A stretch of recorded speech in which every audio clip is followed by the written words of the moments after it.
under Section 35 of the 1999 Constitution of the Federal Republic of Nigeria as amended, every individual shall have the right to personal liberty and to security of his person, and no one may be deprived of his freedom except for reason and conditions laid down by law.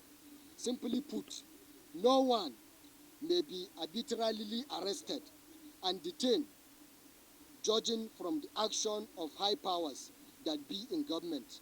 There is manifest infringement of Mr. Godwin Emefiele's right to personal liberty without any form of justification whatsoever. We note that Emefiele is not kept in detention because he is already convicted of a criminal offense and is serving a jail term in respect thereof. He was not detained for 4 months by DSS and transferred to the EFCC on 26 October 2023 for purpose of being brought before a court of competent jurisdiction. Rather, his detention smacks of nothing but witch hunt and same as unreasonable. We submit that his further arrest and detention amounts to double jeopardy. It is overzealousness on the part of EFCC and waste of government's scarce resources to subject an innocent citizen to such ordeal just to teach him a lesson.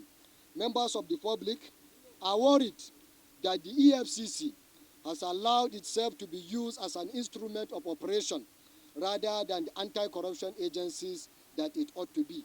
Section 36 of the Constitution provided to the effect that every person who is arrested or charged with a criminal offense shall be presumed innocent until he is proved guilty.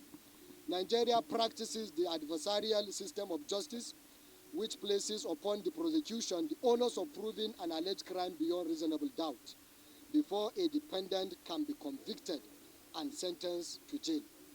We call on President Bola Ahmed Tinubu, GCFR, to rise to the occasion and prove himself as a true Democrat that he had been, which endeared him to many Nigerians before, during and after the 2023 general elections.